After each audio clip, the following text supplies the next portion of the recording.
Today we are going to be installing power brakes on our 55 Plymouth wagon. All right, so these power brake boosters are universal. On Mopar cars, the bolt pattern for the brake master cylinder is the same. It's like 1962 all the way to 1974. 55 and up Plymouths have the same bolt pattern as all of the old Dodge, Plymouth, Chrysler cars in the 60s and 70s.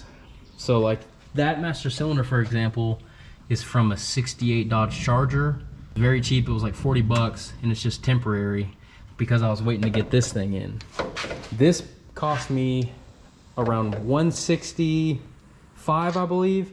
And if you buy one of these that's not an open box, just brand new, you can get them for around 200 bucks. So I saved about 40 bucks buying the open box. It came with a bracket, and of course it didn't come with any constructions. So this bracket should bolt to our firewall, and then we can figure out our brake pedal. That's gonna be the only issue. It came with multiple, looks like multiple arms. There's different lengths. So we may have to do a little bit of cutting or a little bit of welding. So let's get started. First things first, I need to take these lines off. Matter of fact, I'm gonna go ahead and suck out this brake juice. That way I don't mess around and find out and get brake fluid all over my floor. I bought this little manual vacuum pump from Amazon. Go ahead and suck the juice out.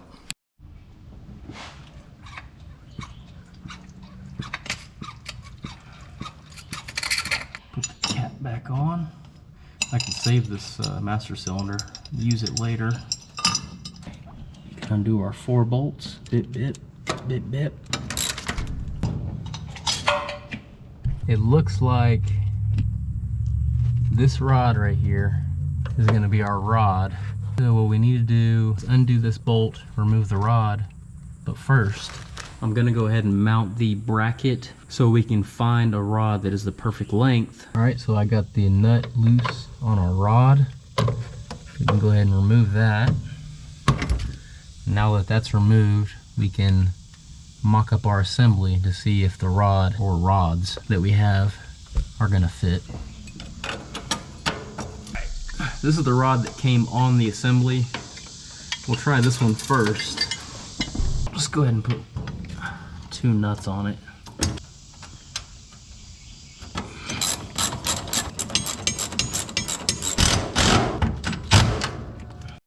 So it looks like it's actually gonna fit. So we may be in luck on the first rod that came in the box. Let's go ahead and put the booster on. Alright, so it looks like we're going to take this piece off and thread it on to this piece, but that rod is way too long. As a matter of fact, it needs to be this knuckle. That knuckle right there needs to be almost touching the firewall. We can put some spacers right here to space this out a little bit, but we're gonna have to put the smallest possible rod on there to make it work. So here's the size difference. This is the rod that was on it. Here's the rod we're gonna put on. Probably about a ½ an inch shorter. Hopefully that's the right size. If not, we'll have to cut it and shorten it, just weld it back together.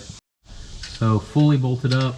We're sitting about 1.5 inches off from being able to even thread a bolt on. So we're sitting about that far off from the stud. What I'm gonna do, I only have so much I can shave off of that rod. So I think on the rod, I'm gonna cut off about 1/2 of an inch.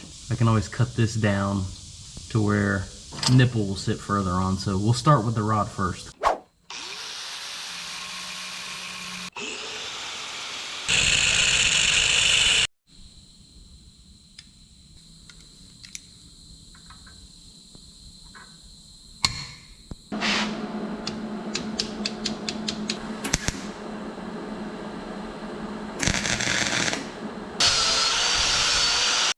Now we just need to grind down our booger welds smooth, be like it never happened.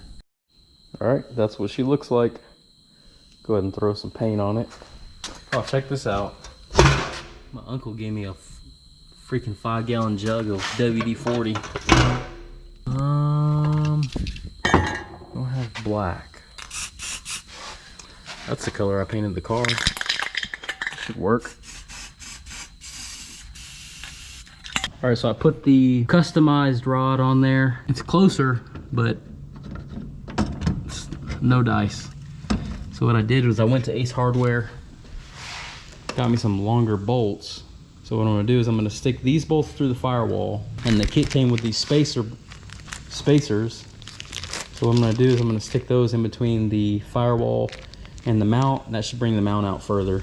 All right, so this is what I got going on. I have the backing plate, I don't know, 3 or 4 inch bolts from Ace Hardware. And I took 2 spacers per bolt, and then I have this. You gotta put that little grommet on there, seals up the firewall. Pretty much done. So the next step is I need to bench bleed this master cylinder. I got it full of fluid. I'm gonna put some caps on it and just kind of tap the brakes and let the air bleed out. I'll put a rag down there. The issue I'm having right now is the brake fittings will fit in, but this one goes right there and this one goes over here. So I'm gonna have to cut these ends off and switch the nipples. So I'll go ahead and cut those, flare them. All right, we're looking snazzy snoozy. Got these 2 brake lines tightened up. Hopefully they don't leak, but I'm gonna have to go to the store tomorrow because it's like 10 o'clock at night and get 2 caps, one there and one there. This is what $43 at O'Reilly looks like. A couple hose clamps, some vacuum line, a cap, and some T-fittings. That's crazy. Your front cap with thread tape. Couldn't find a cap for the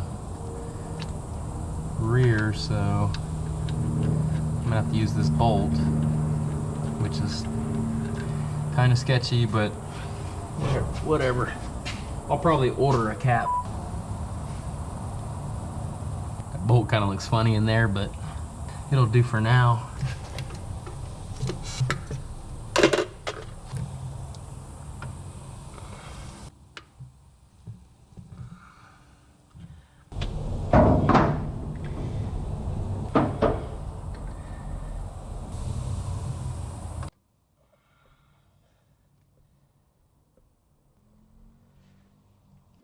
All right, so now we can bleed the brakes. I'm gonna start with the passenger rear. I'm gonna go ahead and slip this hose on there, crack this valve, and we'll start pumping.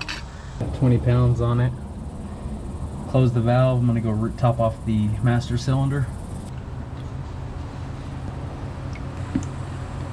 Okay, so I was having a hard time getting a firm brake pedal. It would go all the way to the floor and then get hard. All the way to the floor, get hard. So I brought my wife in here and we manually bled it. Same thing, go all the way to the floor and then get hard.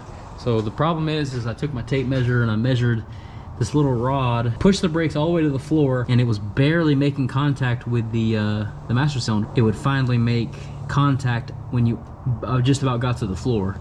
So what I did was I measured from here to inside of here, and then I measured from here to here, and I got our measurement. So from here to here and here to there, we got 1.5 inches. So we need to get like maybe a 2 or 3 inch bolt and replace this. So I'm gonna go to Ace Hardware again. Stainless steel $2 freaking bolt. I'm gonna go ahead and thread it in. Look how far out. Probably why the kit was returned, because this was a return kit.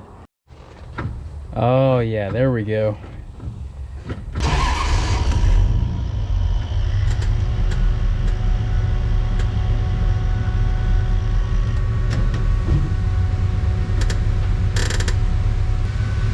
Should throw us through the freaking windshield.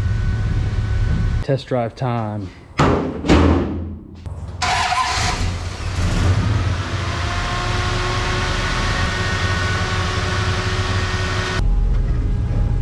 feel like the rear brakes are grabbing a little bit better than the front. So I think I need to bleed the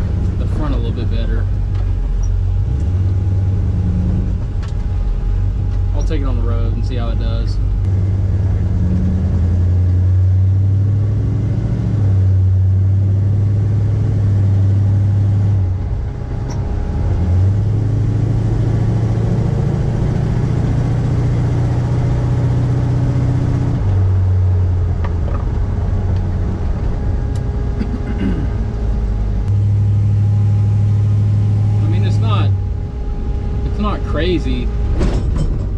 You know, I was expecting to fly through the front windshield, but it's an improvement. It's better than it was. Yeah, it pulls to the left just a hair. So I'd say I bleed it one more time. So, question, would I do it again?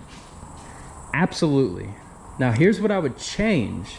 The disc brake kit I bought from Cantor. You can buy kits that are cheaper if you have a Plymouth or even a Chevy or a Ford.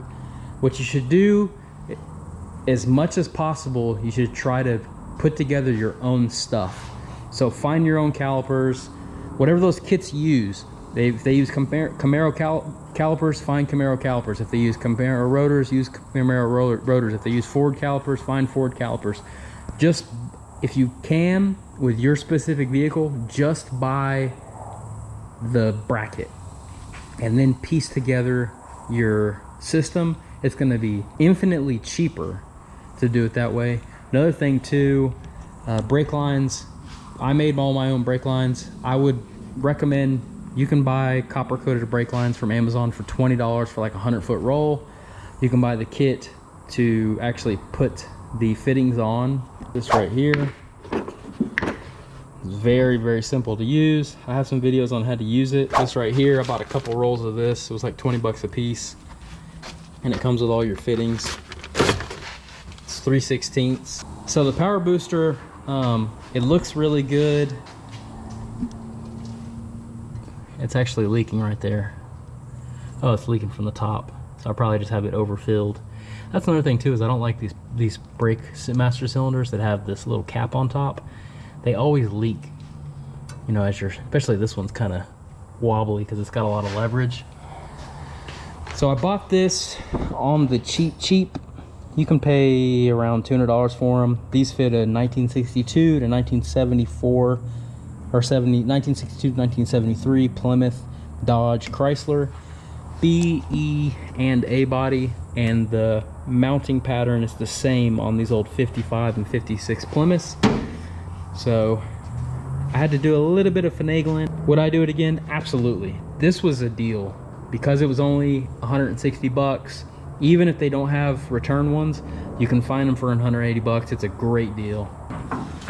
On the next video, we're gonna install some exhaust cutouts so we can hit a switch and make it go loud. Thinking about going to a dyno and doing a dyno test, to where I'm already curious to see what this little 318 makes, because it's just a stock 150,000 mile 318 with an intake and headers. Basically that's it. It's just intake and headers. It'd be interesting to see, if I install these cutouts, how much it makes going through the 2 1/4 pipe all the way back through the mufflers versus a dyno with the open headers, basically, because I'm thinking about putting these like right off the header. Hit the switch. Thanks for watching.